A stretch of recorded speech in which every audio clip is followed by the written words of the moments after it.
আজকে এই যে ভোটের ফলাফল বেরোতে শুরু করেছে, দেখা যাচ্ছে মধুপর্ণা ঠাকুর পঞ্চম রাউন্ডের শেষে 12,000-এরও বেশি ভোটে এগিয়ে আছে, কি বলবেন?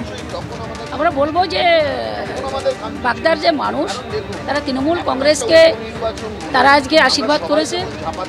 তার সঙ্গে যে প্রার্থী মধুপর্ণা ঠাকুর তারা আজকে চিন্তা ভাবনা করেই নিয়েছিল যে আমরা বিধানসভায় তাকে পাঠাচ্ছি। আমরা বলবো যে এটা বাগদার জনগণের জয়, বাগদার মানুষের আশীর্বাদ এবং যারা মতো সমাজের তাদেরও আশীর্বাদ দিয়েছে।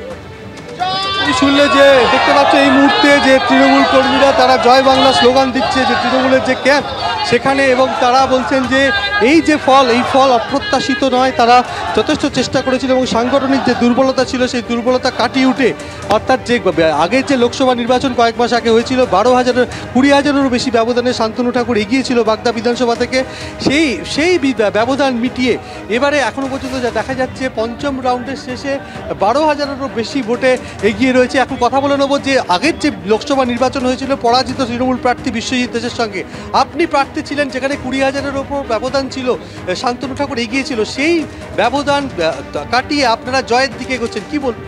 দেখুন, লোকসভা নির্বাচন 7টা বিধানসভায় সব জায়গায় তো আমি এইভাবে সময় দিতে পারিনি, এবং সব জায়গায় আমাদের সারা রাজ্যে নির্বাচন ছিল, কিন্তু বাগদাতে যে উন্নয়ন আমরা করেছিলাম সেই উন্নয়ন নিরিখে আমরা ভোট পাইনি। এটা বিশ্বাস ছিল যে মানুষের কাছে যদি আমরা এটা তুলে ধরতে পারি যে বাগদার মানুষের জন্য বাংলার মানবিক মুখ্যমন্ত্রী মমতা বন্দ্যোপাধ্যায় লাস্ট 2 বছরে যে কাজ করেছেন, প্রায় 100 কোটি টাকা কাজ অনগোয়িং, আমাদের এইটাই উদ্দেশ্য ছিল যে মানুষের কাছে তুলে ধরার, এবং তাতে আমরা সাকসেস হয়েছি।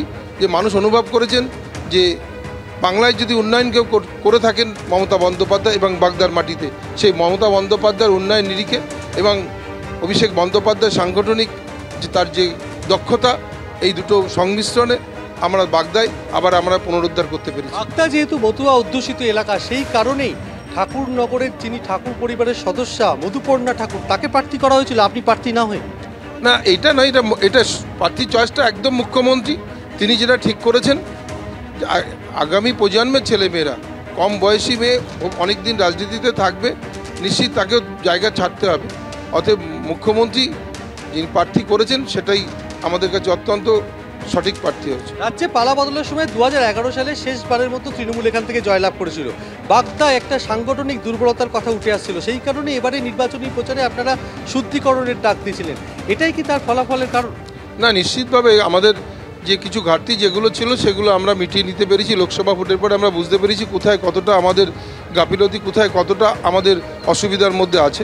সেইভাবে আমাদের সমস্ত নেতৃত্ব এসে সেই জায়গাগুলো আমরা কভার করতে পেরেছি, এবং এই জয় মমতা বন্দ্যোপাধ্যায়ের জয়, তার উন্নয়নের জয়, এবং অভিষেক বন্দ্যোপাধ্যায় সাংগঠনিকের জয়। শেষবেলার প্রচারে দেখা গেছিল যে ব্যারাকপুরের তৃণমূল সাংসদ পার্থভূমিকে হাত জোর করে ক্ষমা চাইতে, এটাই কি আপনাদের স্ট্র্যাটেজি? না, ঠিক, এটা তো অসুবিধা ছিলই আমাদের সাংগঠনিক দিক দিয়ে বলি, বা যারা ছিলেন পুরোনো দিনের, তারা মানুষের কাছে সেইভাবে নিজেকে তুলে ধরতে পারেনি।